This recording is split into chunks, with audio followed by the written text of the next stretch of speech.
Fala pessoal, seja bem-vindo a mais um vídeo do canal Avançando com Opções. Meu nome é Eduardo e, como você já sabe, venho trazer novidades. Tem gente que já conhece, tem gente que não conhece. Vamos falar hoje sobre um ETF que ele é novo na bolsa e está desde novembro, como você pode ver aqui no gráfico. Não se assuste, vou explicar o que ocorreu, mas é um ETF muito interessante. E vamos explicar aí se vale a pena ou não deixar na reserva de emergência, os prós e os contras. Fiz todo um compilado, corri atrás para saber o que é bom e o que é ruim desse ETF. Vou dar meus 10 centavos também do que eu acho que vale a pena. E, por favor, só peço que deixe aquele like e comenta embaixo se você conhecia, se você não conhecia, se você deixa a sua reserva de emergência, se você não deixa, e onde você deixa a sua reserva de emergência, oportunidade. Tá bom? Então vamos lá pro vídeo, não vamos ficar enrolando não, bora! Bom, vamos lá. É um ETF chamado LFTS11. Esse ETF ele replica basicamente o Tesouro Selic. É um fundo de índice listado na B3 que acompanha a performance de títulos públicos pós-fixados ligados à Selic. O índice ele é composto por vários títulos de Selic, então você já vê que existe um diferencial e já vou te passar os tópicos aqui de pontos positivo e negativo. E com prazos acima de 2 anos. Então existem títulos dentro desse índice, desse fundo, que não está diretamente aí para pessoas físicas poder comprar. Então isso já é um diferencial.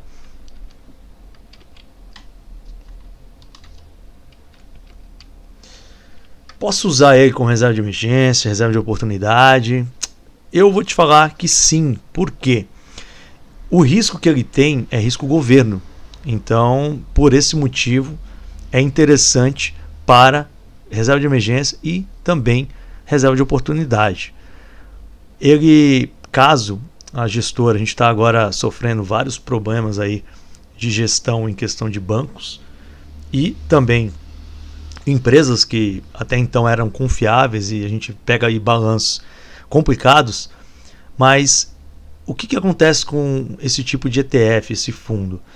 Ele tem cotas já compradas, então ele é obrigado a alocar, e a partir do momento que ele aloca, ele não está, o fundo ele pode fazer transações, mas ele não consegue liquidar completamente porque está lastreado. Então existe uma segurança em cima disso, e caso quebre a gestora, vai vir uma outra gestão de uma outra empresa que vai ficar no lugar. Você não vai ter um prejuízo porque a gestora quebrou. Vamos para os pontos positivos. O primeiro ponto positivo, na minha opinião, ele não vence. Eduardo, como assim ele não vence? Vamos lá. Se você comprar uma cota Selic, o que vai acontecer? Você tem um tempo e ele vai vencer. Normalmente um vencimento aí de 1 ano, 1 ano e meio, 2 anos. Então você tem Selic aí 24, tem Selic, salvo me engano, 27. Então você tem períodos. E aí, quando chega na data do vencimento, esse dinheiro é creditado na sua conta e você tem que pagar o imposto. Então tem que entender aí como fica a dinâmica. Então, assim, quais são os pontos legais? Ele não vence. O imposto, ele é sempre o imposto de 15% sobre o lucro. Como assim, Eduardo? Então, vamos lá. O imposto, se você comprar um Tesouro Selic hoje e daqui a 1 mês você precisa vender para fazer algo, o que vai acontecer? Você vai pagar uma tabela. Aqui a gente tem, já fiz tudo direitinho aqui para vocês para não ter erro. Então você tem a tabela. Então vamos dizer aqui, se você ficar até 6 meses, é 22,5% em cima do lucro. Se você ficar de 6 meses a 12 meses, são 20%. Se você ficar de 1 ano a 2 anos, 17,5%. E acima de 2 anos, equivale ao ETF que a gente está comentando aqui, o LFTS11. Então a liquidez, outro ponto positivo, além de descontar 15% apenas, independente de ser um dia ou uma semana, 2 anos, vai ser sempre 15%. A liquidez é diária. Porém, lembrando, essa liquidez, como funciona? Vamos supor aí que você coloca aí e você precisa dele, hoje é segunda-feira, estou gravando o vídeo, você está precisando para quarta-feira. Até que dia eu posso vender e ter esse dinheiro líquido na minha conta? Você precisa vender, no caso, até amanhã, terça-feira, para quarta-feira de manhã estar disponível. Então, é o dia que você pede e no próximo dia ele fica disponível na sua conta. Como eu já comentei anteriormente, um ponto positivo, mais um, seria risco governo. Como ele apenas está com gerência em cima de títulos do governo, então ele tem esse ponto, na minha opinião, positivo em cima de um CDB, por exemplo, que você está atrelado ao risco da empresa quebrar, o banco quebrar. Temos a taxa de 0,19% ao ano. Aí fica um ponto a se pensar. Por quê? Se você comprar um tesouro Selic, menos de 10 mil reais, ou seja, se for menos de uma cota, porque hoje uma cota está muito mais do que 12 mil, você não precisa pagar taxa, a taxa que desconta a cada semestre. Esse fundo, ele desconta automaticamente em cima da própria cota, então você não sente, mas durante o ano, então todo dia ele desconta 0,000 alguma coisa, para poder equivaler aos 0,19% ao ano. Caso você comprasse uma cota inteira, por que eu deixei positivo aqui? Porque se você comprar uma cota inteira do Tesouro Selic, você vai pagar 0,2% ao ano. Então já passaria aí 0,01%. E se a gente levar em conta que o imposto de renda desse título, desse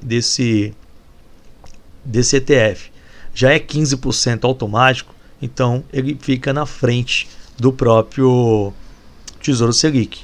Eduardo, por que acontece isso? Para quem não sabe, isso acontece porque a gente está tratando de uma pessoa jurídica, então é um ETF, não uma pessoa física. Então ele tem alguma vantagem tributária em cima disso. E esse ponto que eu deixei positivo aqui, aceita como garantia, é um ponto de interrogação. Depende onde você está trabalhando, qual corretora. Eu coloquei que aceita, por quê? Porque pela Orma Investimento, hoje, esse título é aceito como garantia. Então é um ponto positivo, vamos dizer aí que você vende puts e você não deseja deixar o dinheiro parado lá na sua conta, até mesmo com riscos, né? Você pode estar alocando uma parte. Lembrando que é importante, se ele entrar como garantia na operação da venda de put, se ele for a garantia, você ficará com ele travado. Ou seja, você não vai conseguir resgatar para poder exercer a sua put. Então, toma cuidado. O legal é você ter sempre mais, né, para poder estar, quando precisar, você fazer o resgate e não ter dor de cabeça e pagar multa. Então, quais são os pontos negativos, na minha opinião? Os pontos negativos, a liquidez somente após um dia útil. Eduardo, mas por que um ponto negativo se eu pedir hoje, amanhã já está na conta? Às vezes a gente precisa para o mesmo dia, por algum motivo. E vamos supor aí que dá uma dor de barriga no sábado. Sábado não é dia útil, então você não vai poder, só vai poder fazer o pedido na segunda para terça-feira cair na sua conta. Então isso aí vai levar alguns dias. Levando nesse quesito, eu ponho como um ponto negativo.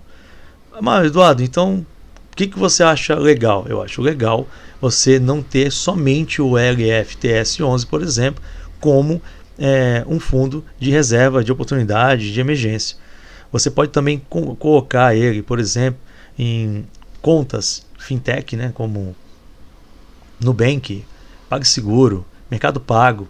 Eles estão pagando 100% também, vai ser o mesmo rendimento da Selic, e você vai conseguir estar trabalhando e resgatando num domingo à noite, dependente do horário. Então é legal a reserva de emergência, na minha humilde opinião, você deixar nesses outros bancos, né? E aí, dessa forma, hoje a gente está tendo até mesmo Itaú, por exemplo, eu vi recentemente, fornecendo um CDB com liquidez diária 100% do CDI. Ou seja, a mesma coisa, vai te pagar praticamente a mesma coisa. A diferença é 0,01. É muito pouco. Então você não sente a diferença. Você está com a segurança de um banco, um dos maiores bancos do Brasil, e você tem a segurança também de estar com dinheiro com facilidade de você resgatar caso seja necessário. Outro ponto negativo é o preço justo com a ajuda de market maker. Então, assim, temos, salvo me engano, 3 empresas de market maker fazendo a liquidez. Então, mas por que tem uma empresa fazendo a liquidez? Eu estou aqui no site da Investo, que é a empresa que gere esse fundo. Então, o que acontece? É investoetf.com. Se você colocar no Google o próprio nome do ETF, você já vai ter na primeira baia, e você vai clicar e vai cair no próprio site deles. Aí o que acontece? Aqui a gente tem o preço de compra e o preço de venda. Você vê que tem um leve spread. Esse spread é devido ao market maker, ele trabalha comprando e vendendo, ganhando um centavinho. Esse para poder dar liquidez, ele tem um custo, e aí ele tem que ganhar também. Então, se você é apressado, você vai pegar aqui 104,69. Se você tiver um pouquinho de calma, você pregou, por exemplo, 104,67 e fica na frente aqui, esperando alguém te agredir para você poder fechar negócio. É legal, tá? Só esse ponto. Por que eu falei que esse ponto negativo? Porque bem no começo você vê que ele teve uma variação muito estrondosa. Eu acho que deu mais ou menos 3%. Deixa eu dar uma olhada aqui. Vamos deixar aqui. Estamos falando de uma variação de 4% em um dia. Isso é inadmissível para um fundo que se retrata numa renda fixa, um Tesouro Selic.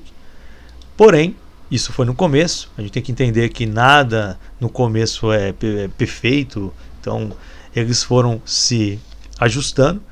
Houve alguns picos, mas não grotesco que nem esse. Houve uma queda também. Então, de vez em quando, tem alguns desafios aqui. Imagino eu que a cada dia eles estão se aprimorando mais. Porém, num caso desse aqui, pode ser uma oportunidade de você ganhar uma taxa melhor. Se você comprar mais barato aqui, você vê que todo dia ele vai subindo um pouquinho. Então, você tem uma chance aí de ter uma rentabilidade. Às vezes você vai deixar o dinheiro parado porque você vai ser exercido daqui a uma semana e meia. Poxa, deixa o dinheiro aqui e você vai ter apenas 15% retido na fonte. Então, voltando aqui, para a gente não alongar muito, então a gente tem esse quesito aí do preço justo com a ajuda do market maker. Já expliquei como funciona. Você tem que colocar na pedra, tomar cuidado, fazer as coisas com calma para não pagar um pouquinho mais caro. O imposto de renda, ele é retido na fonte. Mas por que é negativo se ele já é retido na fonte? Porque por se tratar de um fundo, você não abate em prejuízo de ações. Esse é o ponto que eu coloquei como negativo. A partir do momento que você tem prejuízo nas ações, você tem interesse de ter um abatimento com o LFTS 11, você não consegue, tá? Nenhum título, nenhum ETF você consegue estar abatendo com ações. Então, ETF, ações são ações. Então, basicamente, é isso que eu queria deixar. O que eu acho sobre meus 10 centavos rapidinho para finalizar o vídeo. Comenta aqui embaixo, por favor. Isso ajuda muito o canal. Então, comenta se já conhecia, se não conhecia. Onde você deixa sua reserva de emergência. Isso é muito legal, muito bacana, e me ajuda para poder deslanchar o vídeo para mais pessoas. Eu particularmente acho interessante, que nem a Orama aceita como garantia, margem de garantia. Então eu acho muito bom, porque você consegue estar comprando, se você olhar aqui, como R$100, R$104, você já compra uma cota. Fica acessível, tem liquidez diária e, como eu falei, a questão aí de tributação é muito interessante, porque se você deixar no longo prazo, você já vai pagar os 15%, show de bola, mas se você precisar resgatar da noite para o dia, aí vai ser 15%. Então eu acho legal você ter uma parte da sua reserva de emergência, de oportunidade, nele. Você nunca deixe tudo numa cesta só. Então deixa um pouquinho em outros tipos de CDBs com liquidez diária, porque desta forma você fica tranquilo. Você não tem dor de cabeça caso dê algum problema em um tipo de resgate, você tem outro para poder te socorrer. Gente, é isso aí. A gente se vê aí no próximo vídeo. Valeu, obrigado.